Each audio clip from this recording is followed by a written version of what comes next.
Hey guys, what's going on? I am Nick and it's just a Honda Accord and I'm coming to you from Phoenix, Arizona. And it is October 31st, Halloween. I hope you and your family are doing something fun today, maybe going out and trick-or-treating, or for some of my viewers who don't have kids, maybe you're going out and having a party tonight, doing something fun. On this week's episode, I am going to be showing you how to install taillights on a 10th gen Honda Accord. And this is actually my fourth time doing it. And this proved to be a little bit more complicated than previous times. So before getting to the pain points, like on previous episodes, I'm actually going to do the money section because I did call the Honda dealership and I asked them for a quote on what they would charge me to install taillights. I was quoted $160. And you know, that sounds about right. An hour and a half, hour and a quarter of labor, depending on what the shop charges you. So hopefully you'll be able to check out this video, and if you want to put on a set of taillights, you'll be able to do it yourself and save that $160 and put it towards something else on your car or to a nice dinner. As for the high-level pain points, this time there was a high-level pain point that I hadn't experienced previously. So this was my fourth time doing it. And I'll talk about it later in the video when I'm actually going through the step-by-step. But really what bit me in the butt was order of operations and not keeping that center section mounted with a few of the studs and bolts, but unbolting the painted cover so that you could pull it off. So I ultimately was kind of rushed this time doing the install, so I apologize in advance for maybe not being as comprehensive as I like. But you know, basically I pulled the whole center section off, including the tail lights, and then I had an extreme difficulty separating the painted section from the tail lights. And it's not a big deal, even if you do break a clip. Like I did, you can always just swap the one from your stock taillights, but you know, just a heads up. That was really about the only pain point. The other one I experienced when I installed my last set of taillights, and that one came up when I was pulling the little trim piece against the outer taillight, and it was just because I didn't pull the weather stripping away from it. So that was kind of holding it really tightly in place. And when I took my trim tool and tried to pop it out of there, I ended up breaking a clip. So those are really the only two pain points. You follow order of operations, you pull the weather stripping, there really is none. So without further ado, let me show you step by step how to install and remove your stock taillights. Okay, next thing I did, this is one of those experience moves. This is the first time I ever pulled my taillights. Getting this to unseat from a couple of clip points that are here and here took a little bit of force, and when I did it, I almost scratched the taillights against the paint. So it doesn't hurt to slip some blue painter's tape along that edge, just as a little added caution. And you know, you can see here I'm doing the same deal with this weather stripping removed. This comes out very easily. The first time I did this, I left the weather stripping in place, and I ended up breaking a clip on this and having to order a replacement. Okay, I gotta pull these two bolts. They're 8mm.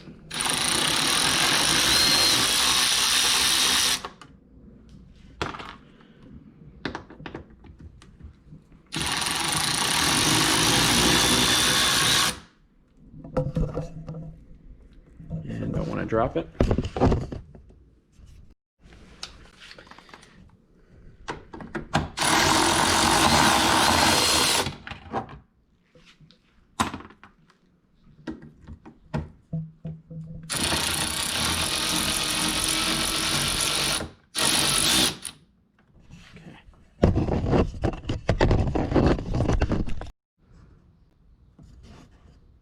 All right, now I need to pull the tail light out. So that's where these clips, there's two of them that are really along here, and no big deal this time. Okay, and then on the back side, I need to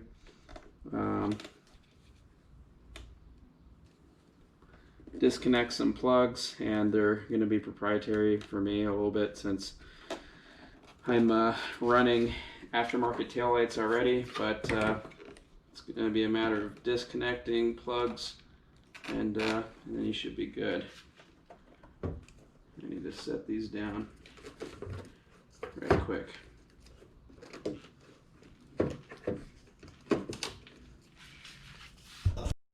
Okay, the other thing I need to do is pull a couple more clips that hold the liner on.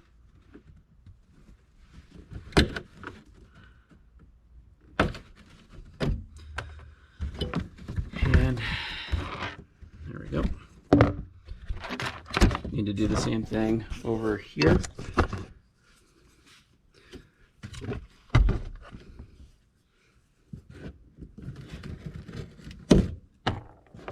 And there we go. Alright, so I'm going to go ahead, pull this taillight so I pry it out onto the side. And again, on this one, I used a little zip tie to secure this harness better.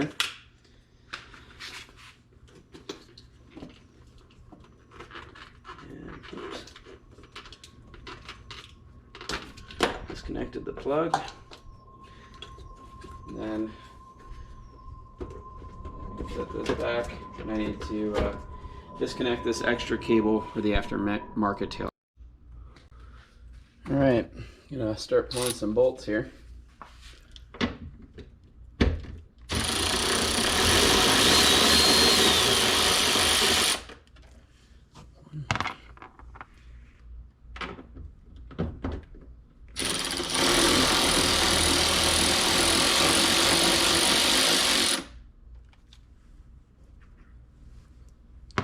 Two.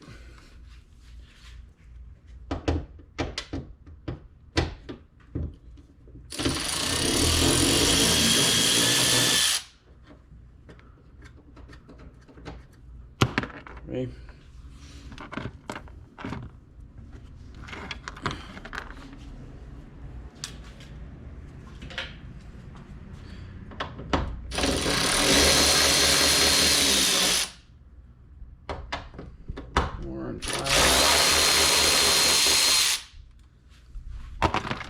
And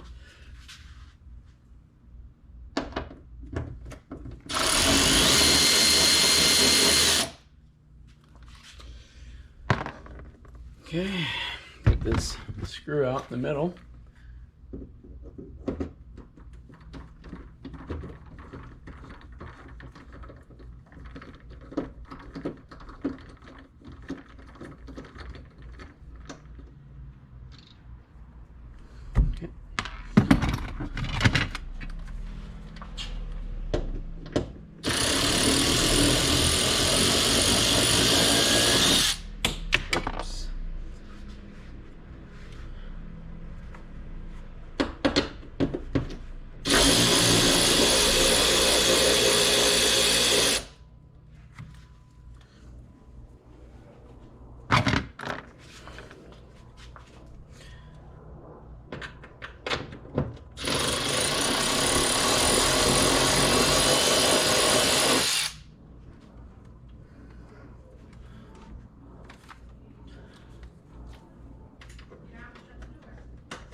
All right, that is it.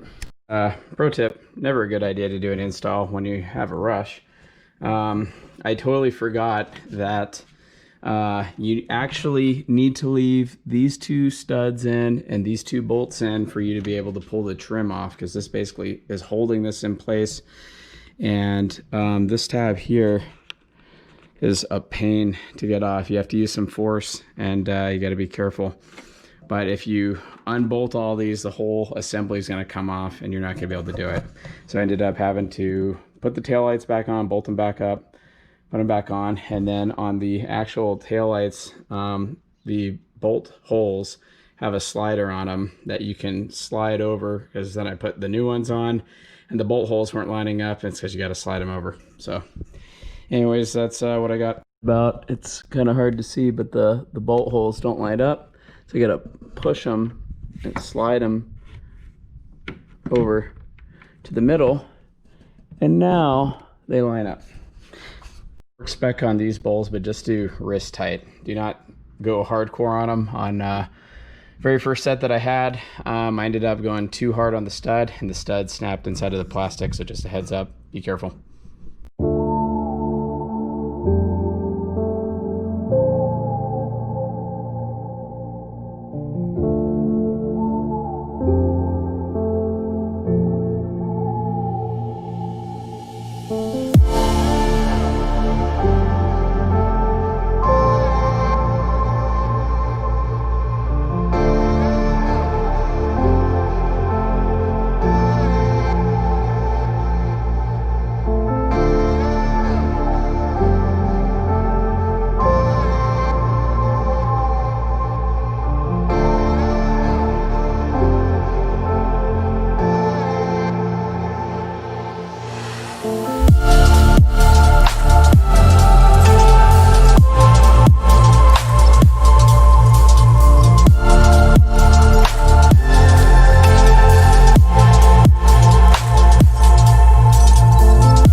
So I just wanted to explain how you're able to change the different animations on this version of the taillights.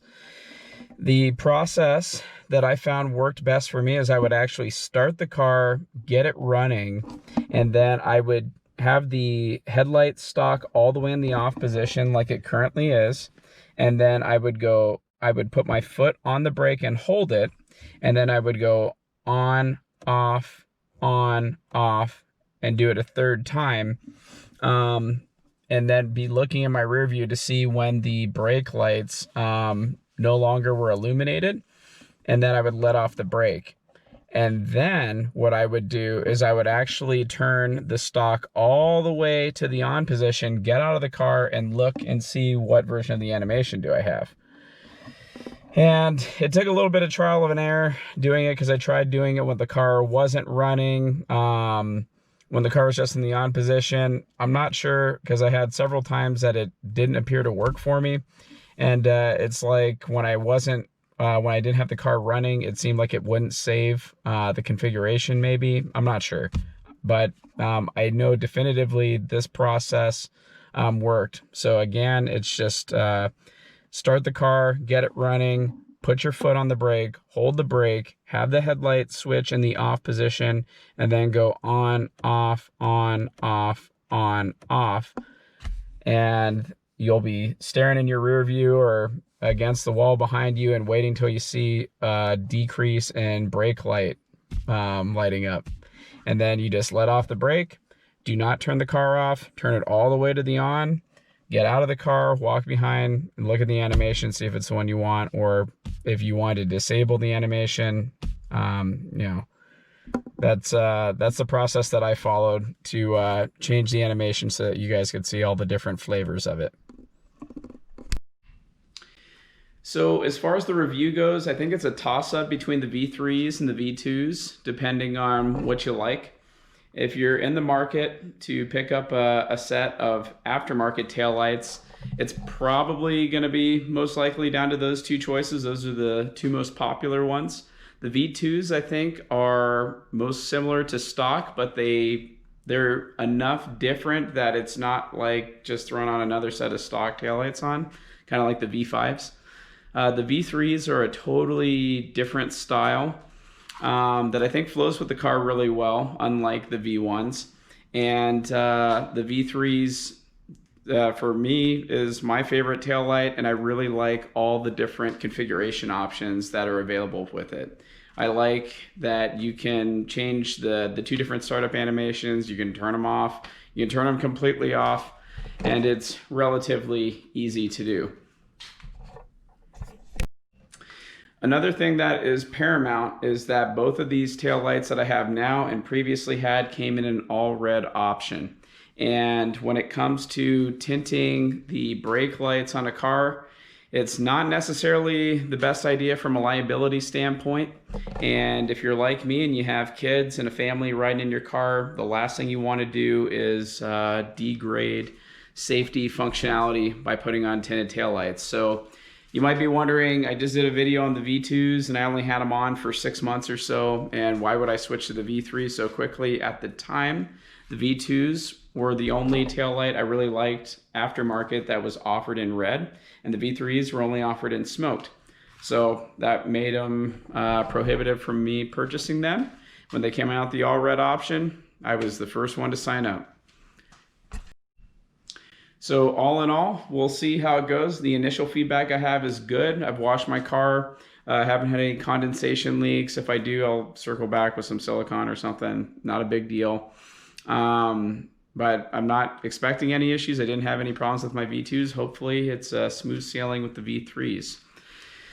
So that is all I got for this week's episode. If you are not already a subscriber, please hit that subscribe button. And if you like the video, please give me a thumbs up. And if you are wanting to chit chat with me, go ahead and drop a line down in the comment section below. I'm very responsive. I also correspond with a lot of people at my email, which is justahondaaccord@gmail.com, and on Instagram. So if you have any questions, any comments, any feedback on future content you'd like to see, things that I could do to help improve the show, would love to hear from you. And if there's things that I'm doing that you find are really helpful, would also like to get that feedback as well to keep the good stuff coming. So that's all I got. Thanks for tuning in, and I'll see you next time.